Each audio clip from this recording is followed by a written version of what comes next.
Well, good afternoon, everyone. I almost can hardly speak. Every time I hear that, and I wasn't aware that they were going to play the last part of that last movement of the Second Symphony of Gustav Mahler. It just moves me to such emotion every time, especially when it is the version that happened in the Estación Mapocho in Chile.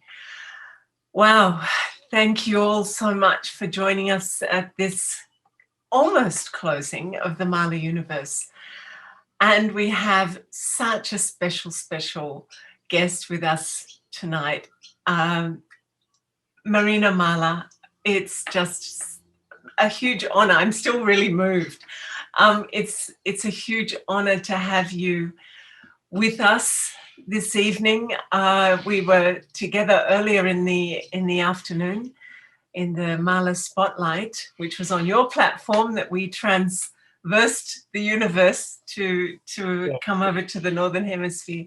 But welcome to the Southern Hemisphere and welcome to the Portillo Academy and Festival. Thank you. I'm knocked out as you are. I wasn't expecting it either, and it's just a huge emotional shock always. So especially out of the blue like that. So yes, I'm very happy to be here, and I remember the whole performance from the station, and it was an incredibly moving performance, and moving in its musicality and in its meaning, for me, doubly moving.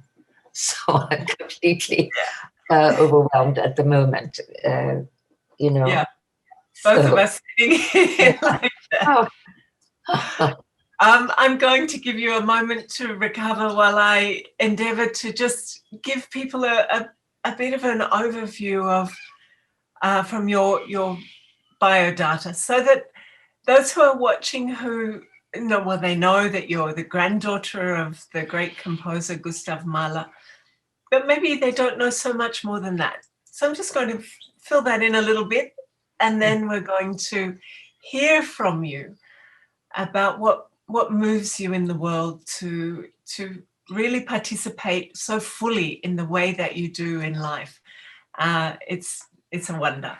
So Marina Mahler is the founder and president of the Mahler Foundation.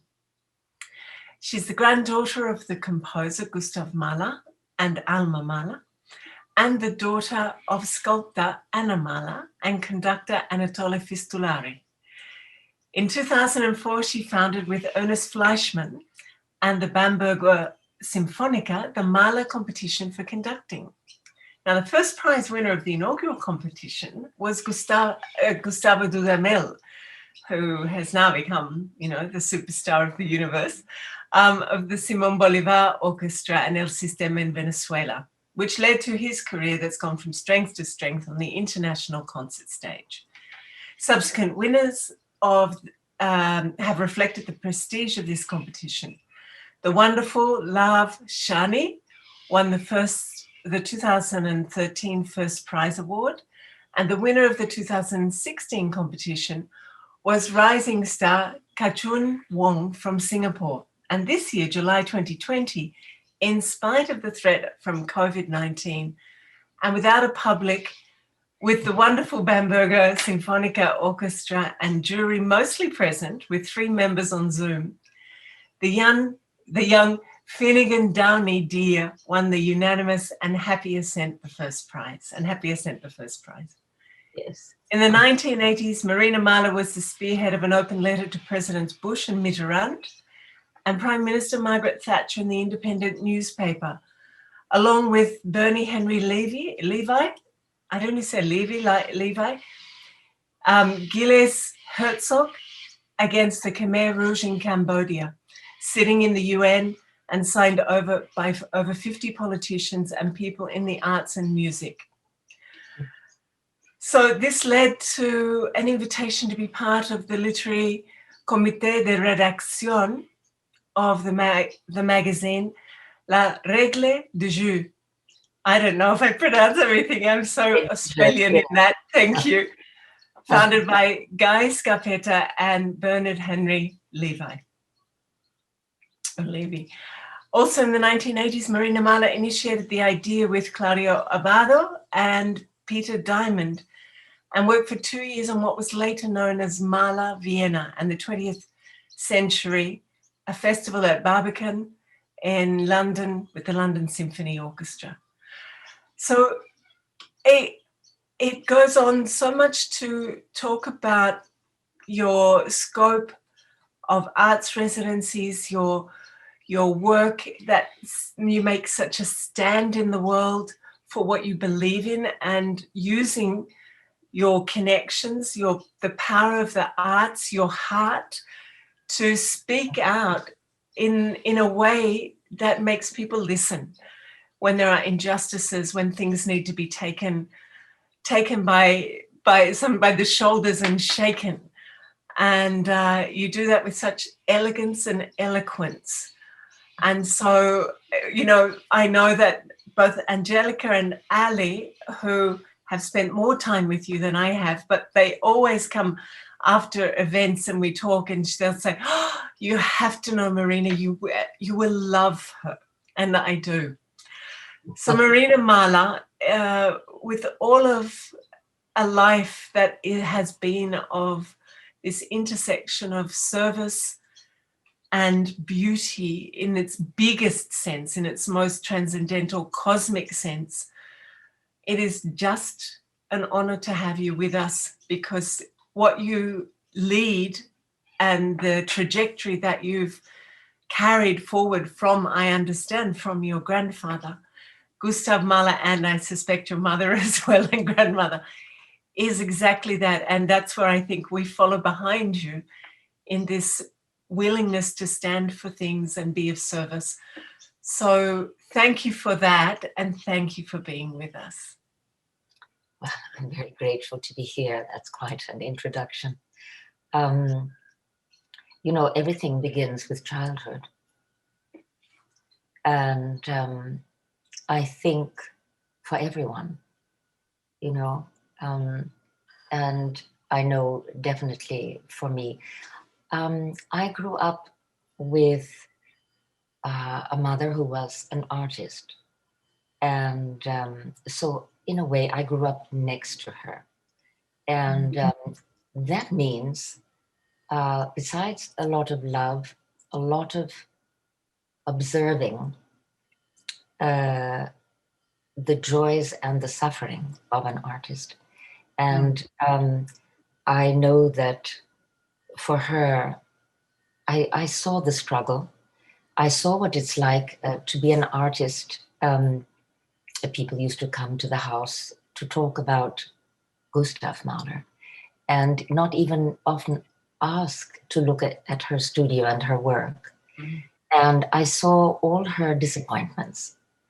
And I also, with my father, I saw his difficulties and struggles at a time when he couldn't conduct anymore. And so I grew up knowing deeply that people whom I loved most were suffering. It's not easy to be an artist, and timing is of the essence. Mahler too said, my time will come. He suffered as a composer, but so I grew up from being a very small child, being very aware of these things. And children want to heal the pains of their parents when they see them. I mean, it's an overwhelming wish, which you can't seem to do. I used to think of my mother as a Viking, but she was also of these wounds very clearly. I saw but all this, and growing up, a lot of beautiful silence, because I lived next to my mother, and gave me the chance to look inward. And so my first music was in rehearsals with my father. And I lived in a house in California where there was a piano, but there was no radio in the beginning, no television, no nothing.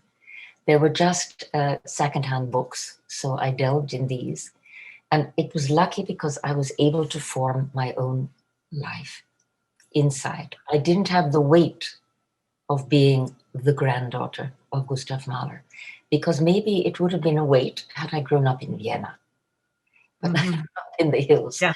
in California after arriving there at age 7 from London and missing London terribly. So my beginnings were very involved in another artist who was my mother, who was very much her father's daughter. And that was quite wonderful because I felt in some way responsible. You feel humanly responsible when people next to you suffer. So something in you wants to somehow temper it, you want to fix it, you want to make it all better. My one way was a bit making fairy tales and imagining, writing and dreaming.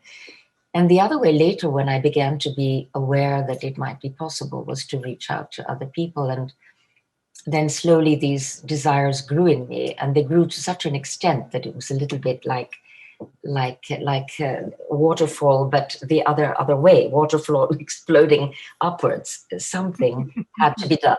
So I thought, and then there were these initial things, and then one thing led to another, and then I met this person and that person, and it sort of grew into what it's becoming now. Wow, wonderful.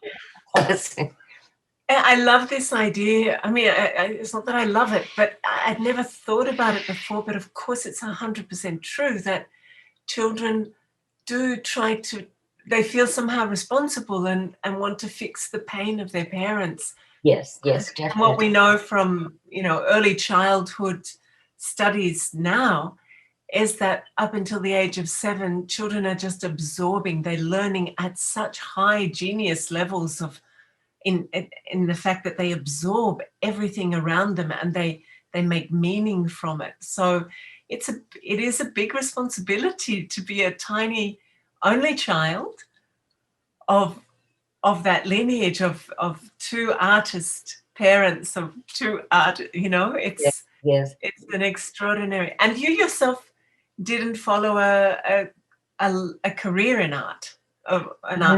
No, I didn't. I've been writing since I was a child, but that becomes a very private thing. When you have to contrast it with what I had to contrast it.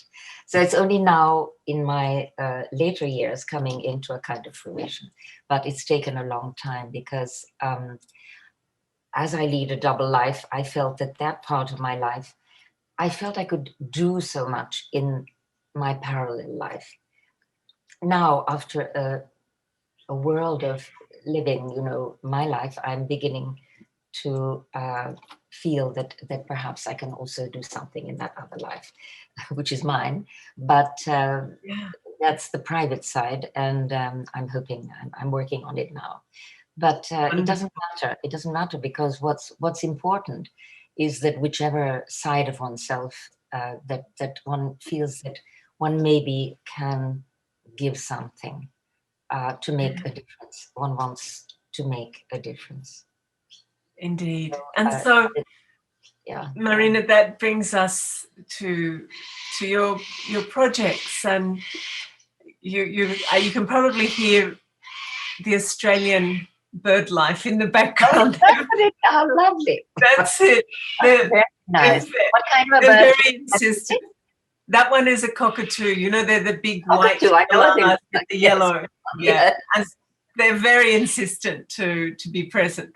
Yes. Your grandfather would have been very, actually, during the music at the beginning, the last part of the last movement, there was a small bird sitting right outside the window just singing along. I love with that right to the end of the movement. I thought, he would have approved. I'm not sure about that. I know. No, You but may never. not. But he would have noticed the bird. Yeah, So Marina, you come from this lineage, and you've now established the Mahler Foundation. And I'd like to know more, because from what I understand, yes, of course, is to carry on the legacy of Mahler's universe, Gustav Mahler's vision, but more than his vision, his mission, his life, his way, which is not, in some ways, not personal to him. It's something universal, which was, in a way, his commitment as a storyteller through the language of music. His commitment was to tell the story of the universal human experience. yes. And in such a way bring healing, bring transcendence, bring remembrance of something bigger, as well as our everyday life. Yes. So yes. Tell us about what it means for you, and why you established, and what you feel is his message that you believe is really important to be bringing to our world today. Well, we know that he didn't want anyone to suffer. It's not for nothing that his favorite book was The Brothers Karamazov of Dostoevsky. And quite by chance, which I feel is more than a book, it's a kind of Bible. And by chance, as a teenager, I read it, not knowing it. And it became my favorite book. I've read it several times through my life. And there is a link, therefore, there is a whole chapter in it about the suffering of children. There is a wonderful chapter about the Grand Inquisitor, that the talk with the Grand Inquisitor, that if Jesus came back, the church would need to crucify him once again. To go into it at the deep end. But so one has the feeling, I've always had the feeling, the things that make one survive, and more than survive, they make you soar. They give you those energies to reply and to reach beyond, are the great words of poets and the phrases of music, which summon up from inside one everything. And so asking myself, what are the things which can bring a kind of redemption or saving to people in general, or some kind of hope in difficult times. And we do live in difficult times, quite overwhelming, even more so this last year than one could have imagined before this COVID. But even before building up, we have all kinds of things going on in the world. We have the extreme right, which is exploding again over our globe, which is a terrifying phenomenon. But we also have something that we are responsible for, as we are responsible for all human beings. We are responsible for the planet on which we live, and we have been irresponsible. And so my feeling was that a concept such as the Song of the Earth, Das Lied von der Erde, could be a very powerful lever with which to reach out, in a way, a kind of battle cry, to call out to people to look. And I think there's nothing, only the arts can awaken the imagination. Without imagination, no one has.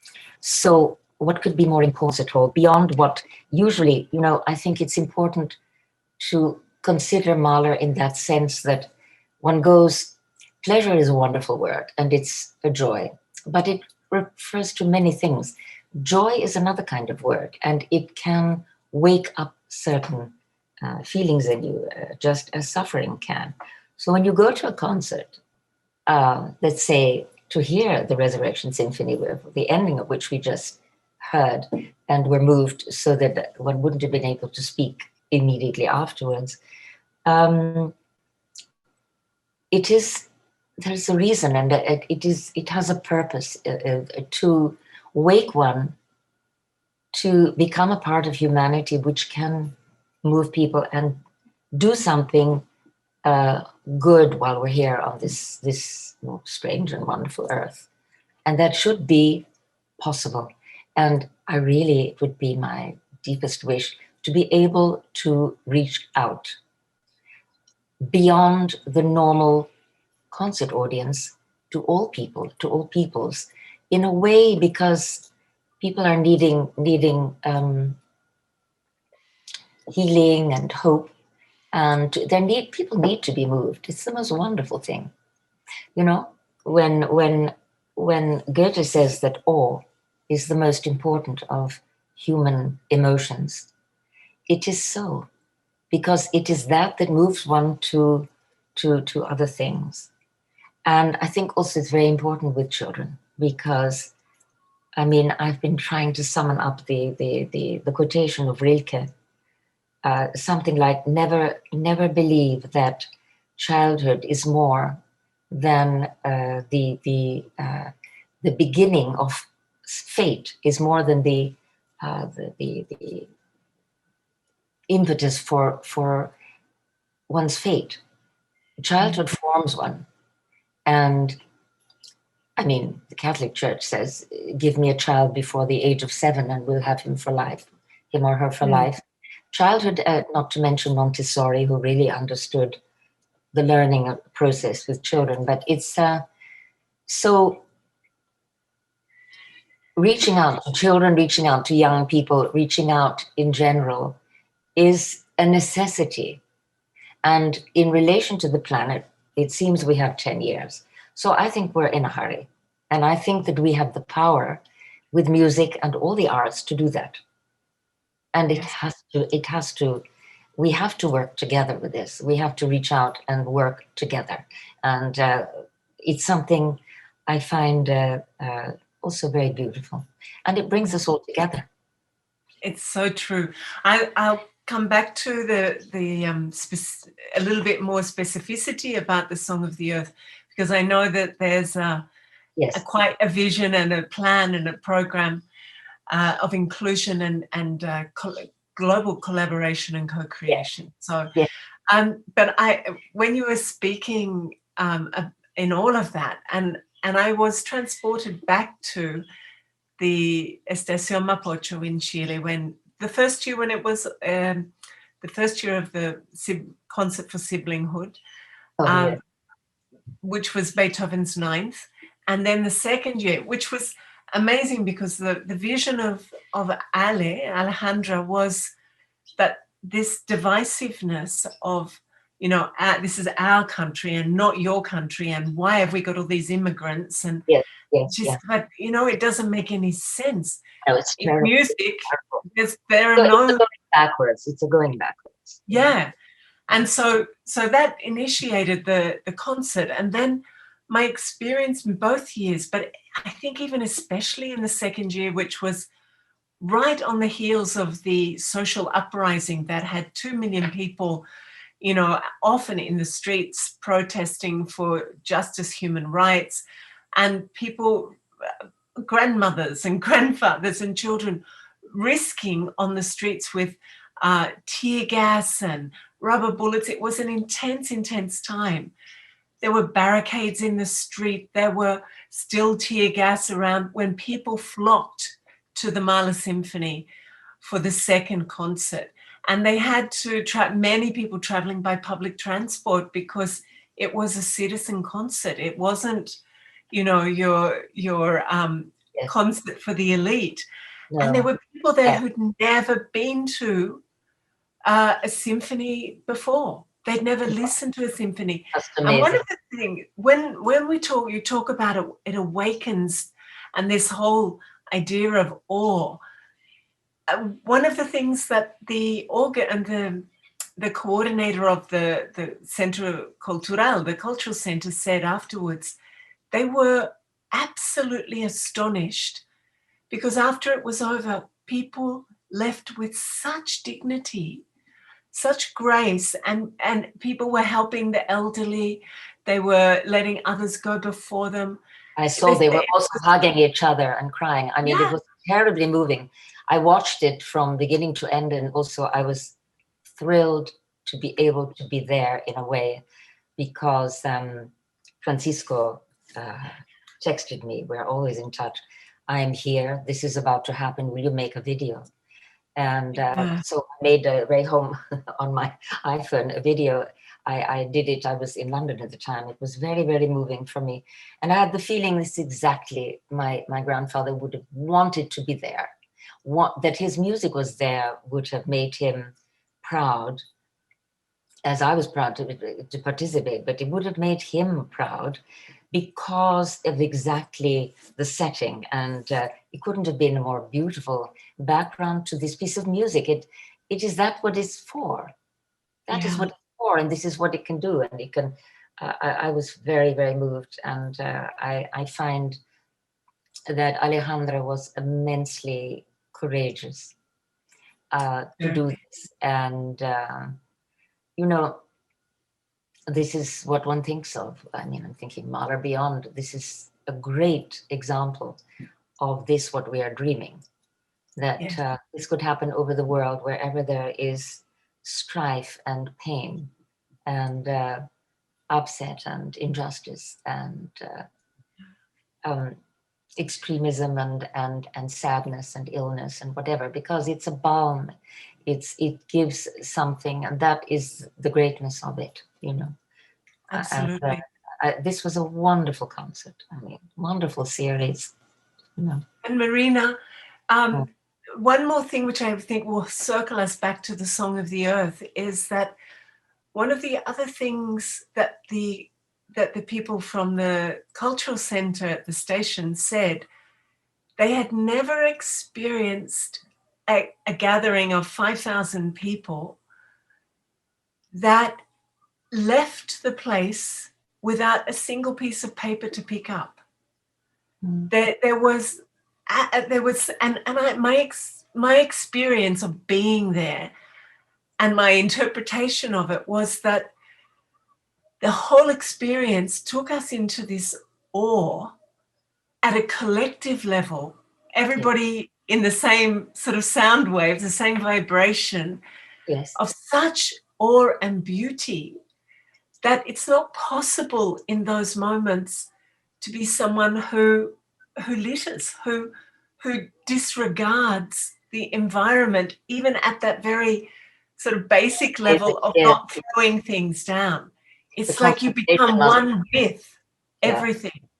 So let's take us back to Song of the Earth with that, because what is the vision and this big movement that's, you know, underway? Well, I have reached out to many people whom I've known for many years in the art world and the music world, and those whom I admire and maybe don't know, but I've reached out, and I'm reaching out further and further, because I think it's something that we can do together the world over. And using the Song of the Earth as a springboard for new compositions, creations, ideas, joint projects. It can be a very creative seed for a movement, to join all those other people in other places and other professions and so forth, because this should be all the arts. You know,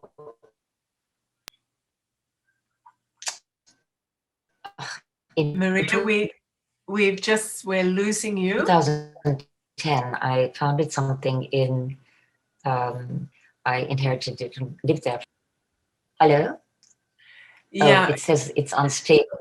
Yeah, you were breaking up a little. You said when you said this should be all the arts, it then started to break up. Yes, After and just to make a slight deviation, because I believe in all the arts being linked and not separating them. So in 2010 in Spoleto, in Umbria, where my mother had lived half the year since 68, it's a festival town. It's a wonderful place. So I formed with a great friend of mine, David Gothard, who had founded the Riverside Studios in London, where international artists were there from all over the world. He came and he said, "Well, it's looking a bit sad, Spoleto. Shouldn't we do something here to live?" So I founded something called Anna Mahler, my mother, Anna Mahler Society, and we started with residencies, and then of artists, young artists coming, and then we also we started parallel Mahler and Lewitt, which is Sol Lewitt studios, and now this has grown, and we've been doing it for 10 years, and it's all the arts, and young people come on residencies for about 5 or 6 weeks each, and it's become something very like a kind of home, so that Mahler Foundation embraces it, and we can reach out to other places which have residencies in the world, and it's a general embrace, if you like. The Song of the Earth can have, I think, huge power to change, to reach out, to change people's attitudes, and to move them. I think without being moved, people don't change. Absolutely, yes, and it is the power, especially of, you know, orchestral symphony to move. I mean, it's just so much bigger than us, Yes. and yet it somehow speaks into the infinite side of our nature too, doesn't it? It calls us up into something that well, for me, when I go there, it's like I remember that's like my truer nature, and there are no divisions. I feel part of everyone else. So, and part of everything as well. Everything, exactly. Part of everything. So it's a kind of, it's a call to oneself, you know. It's a reminder. Yeah.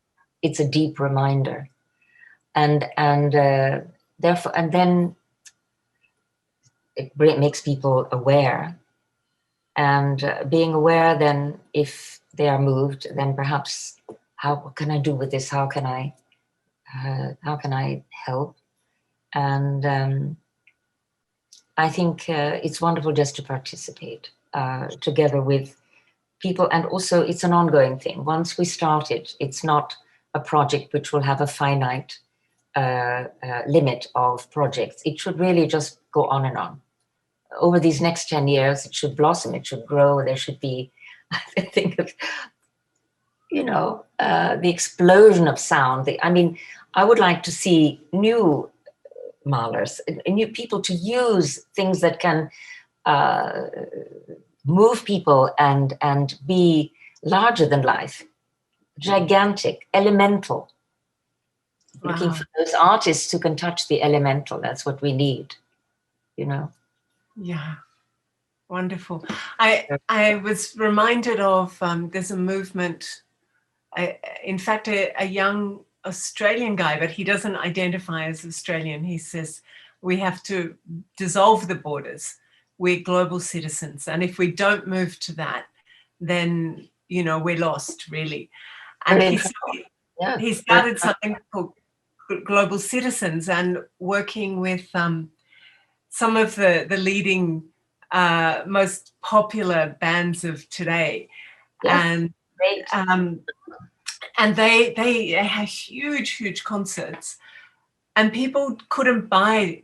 There were a set number of tickets available, but people couldn't buy their tickets. They had to go online, and they had to promise, in exchange for an entry ticket, to bring 10 people or 20. Yeah, they had to get their own ticket, but they had to say, in my life, I will do this action consistently for climate change. So it was a really interesting way of engagement rather than just speaking to. Very important. I mean, I believe in that, and I love the big festivals where all people come together. We work with an orchestra, very young musicians, wonderful people, called Orchestra for the Earth. And this is something that they are sort of in some way, spiritually parallel. And so John Warner has founded them. He's the young conductor, and he's in the early 20s. And he also, I introduced him to a friend, an Englishman called Mark Strachan, who has started something called the Self-Isolation Choir. Yes. We now have over 6,000 members worldwide, and they did an amazing last movement of Mahler 2, Resurrection, and they are now planning for 2021 the entire Mahler 8, along with other things, meaning that each person who is singing from home the world over. And it's quite something. So yeah, everything is possible. Yeah. And I'd like to see Mahler performed outdoors with thousands of people. Simon Rattle did it years ago with Mahler 5. I had a slip disc. I wasn't far away. It was near Aix-en-Provence, outdoors, and I was dying to go, and I couldn't move. I was flat on my back. There were about 5,000 people sitting on the grass, again, grandmothers, children, everyone, and there was no danger, but it was a move for that kind of thing. And I don't know if it's happened now. This wonderful concert of Alejandra is, again, a different statement, and these need to happen more often. This is something that I feel very strongly about. They're beautiful. I mean, they're like communal statements, and it does people good to come together in such circumstances. Yeah. They're unforgettable moments. They really are. They really are unforgettable. And they mustn't stay there. They mustn't end there. That's the point. That's it. They have to spur one on. That's true, isn't it? And I think that brings us to a conversation that is always in the air around the world of classical music, which is the need to become more relevant and not simply sit in concert halls awaiting an audience which is aging and passing on. And exactly. So I think you talk often about, creating new audiences or reaching across the divide. And new music. New music. So talk to us about that for a little bit. Yes, well, part of us is Mahler and the 21st century. This has been with me for a very long time, since it started with Abado, because Mahler was a great, he sustained and helped Schoenberg, completely different from himself. And I think that anyone who loves Mahler's music must realize that Gilbert Kaplan once said to me, and I was talking about a festival in London. I was talking about that festival that we wanted to have many new commissions. And he said to me, Marina, I've never heard a piece of contemporary music that I've liked. And my answer was, dear Gilbert, if you'd heard Mahler when he'd written it, you wouldn't have liked it either. It's easy now, because time has tempered the extremes of, but what isn't easy, you have to open your ears to it. Mahler would have. You need to listen to what's being done now. You need to be a part of it. You need to facilitate it. You need to be curious and open-minded and open your ears. And so the thing with the Song of the Earth, it's not to repeat Das Lied von der Erde all over the world. It's done anyway, and people will do it. and they will do it also with us. But it's a springboard, as an idea, as a concept, so that people can make their own. And it can be a jazz pianist. I've just written to one. It can be, could be Metallica. It could be any rock group. It can be any singer who is wonderfully inventive. It could be Lady Gaga, who was so extraordinary in this recent, hope-giving inauguration in America, like this young poet of 22 years old who was so extraordinary. Oh, wasn't she? Something like, she was amazing. You know, what something like that gives is inexpressible. Yes. Inexpressible. And actually, John Kennedy knew that. He knew that. He began that, having a poet to speak at inaugurations. And I think that, when he died, when he was assassinated, Leonard Bernstein, in his memory, played the Resurrection Symphony. I It's didn't know always, that. yes. And when Bobby Kennedy died, which was a terrible tragedy, really just overwhelming. I will never forget either of these. Then he played the Adagio from the Fifth. So that was something very moving, and very often it's played at moments like Alejandra played it, dire moments of mourning or inspiration, So that's what the arts can do, and really are for, to awaken the humanity of people. I know that in Chile anyway, that I read it was a market survey study that had been done with Chileans by one of probably the leading company in Chile. And it was about music in Chilean life. And it showed that something like between 90 and 95% of the Chileans use music as a way of accompanying their emotional world, and all kinds of music. Absolutely. And whether they're celebrating or they're, as you said, they're mourning loss, they're feeling terribly lonely, sad, or happy, jubilant, or celebrate. Yes, absolutely. So it in some ways it's the closest thing to us, isn't it? Because it does. We are creatures of energy. We know that, even if it's not intellectual. We know, we feel, and that's energy, and those feelings need sometimes some leadership that will take us back to the beauty, or will take us deep into the conflict, will heal it, and bring us out the other side. So the work you're doing is a work of no, you won't like that word. I won't use it. But I was going. The word that came to mind is like, in many ways, because the arts have been relegated in many ways to entertainment, and lost really the understanding of their power. But this work is the work of, it's sacred work. It's the work of sainthood, in a sense that this is about global healing. Yes, it's about healing, and there was a wonderful phrase in 1920, the first Mahler festival after he died, and Schoenberg. There was a phrase which ended, to heal the broken spiritual bridges between the peoples.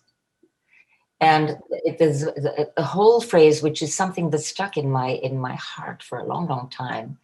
And it started out when I first made the Mahler Foundation. That was the quote. But they never said to me, "Oh, but that's Schoenberg, it should be Mahler." And so, but this is something very great, this healing of the broken spiritual bridges between the peoples, and that's what that can do.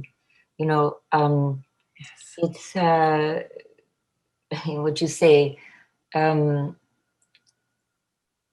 I was thinking of something else when you were thinking about that it's a sacred thing, because yes, And governance. I just want to say one thing. This is very important, I think. Governments don't understand exactly what you said, the power of culture, meaning all the arts. They usually give the person whom they don't know where else to put him or her. You know, they have somebody they have to thank, yes, who got them in, you know, elected or whatever, you know, or gave money. But so they put them into culture, and that's a huge mistake. They need to put the brightest person there who knows the power and the meaning of real culture. If you talk about freedom in a country, you've got to put the arts high. You have to sustain them. You have to give them all the backing they need, especially young people. And that has not been understood. I think in France, they do it better than in other countries, frankly, because for the government of France has always found it important. But it is vital. That's all I wanted to say, that governments have not understood the power and the meaning and the need for this and what it can do, you know. And every time there is a crisis, a financial crisis, they cut money from the arts. It's a huge mistake. That is what people need in times of crisis. In times of now, COVID, they need music and arts, and they need all that more than other things. Absolutely. I think we're in the right place for having an audience that agrees with us. And yes, this idea that the arts are about entertainment that is outside it's an extra. It isn't an extra. It's a deep inner necessity. You can't do without it. It's the natural expression of man and woman. It's the natural expression of the human species, and it comes directly from nature. We sing. Why is the song so inherent in every culture, in every, as you said? Each child, each teenager, each has a certain, the songs they remember, and they will play those, and they, you know, be very sentimental their whole lives, because a song has power. A song is a great thing, and the song of the earth is a big undertaking. The song is a wonderful thing, you know. It's the human spirit, you know. And nature itself sings. I mean, not the birds. I mean, you know, the sea, all the sounds of nature, and we perhaps echo them. And you know, it's a great thing. It's something we share. You know, Marina, we're coming close to the end of our time. I'm reminded of a beautiful story that comes out of Africa, and there's a particular, and I don't know where this is, but there's a particular tribe that when a woman conceives and she begins her journey of gestation, pregnancy, but at the moment that they know she's conceived, the community come around her and they sit with her until someone starts to sing, and the song of this new being, this new present soul, starts to be sung. It's very particular. Before the birth or during? Before the birth. And they come together and they sing, and this song emerges, and that becomes the song. So then when the child is born, at the moment that the woman's in labor and the child is born, they sing the song again to welcome. And so it's a resonance, right? And then when every part of life, as the being goes through transitions, they come to, when the child goes to school, when it reaches puberty, they come and they sing the song as a community.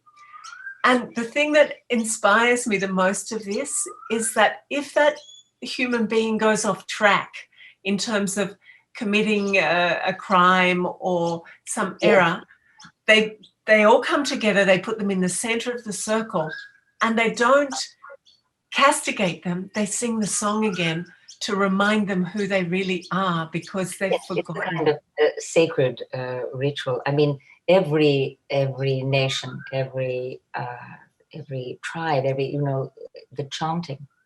And of course, it's chanting is done in every society, in every religion, and some of them are the most deep sounds you can hear.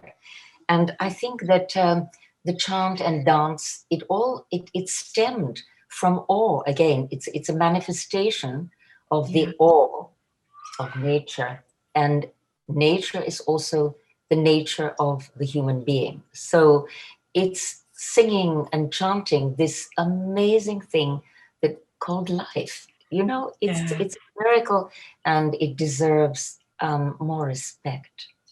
It deserves more love, and it deserves more awareness. That's the thing. So well, I could sit with you for at least another hour and explore more, but we've come to the end of our session together. Lovely. I think anyone who wants to know more, can be inspired, can jump onto the Mahler Foundation and find out more about the Song of the Earth. Absolutely. And I'm happy always to answer questions, but the website is growing, and we have several of the things that we're doing there, and the beginnings of things. And maybe people listening might want to think of their own Song of the Earth in a creative way, because that is really what we would like, is to seed, to interest, and to be a sort of touch point for people who want to create their own song. Wonderful. Marina Mahler, it has been a very quick 1 hour of joy to be with you. Now, I've been implored by Alejandra. I know. That so you must stay. I know. I have it written on my computer and on my iPhone. Good. I must go into the other, the thing. The landing page. Yes, landing page. I will immediately give her my love and tell her I'm going into the landing page.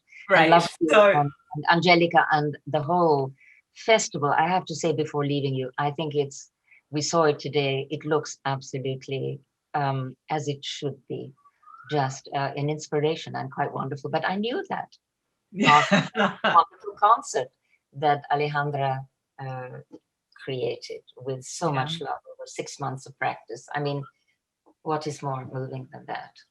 Indeed. So I shall see her in a minute.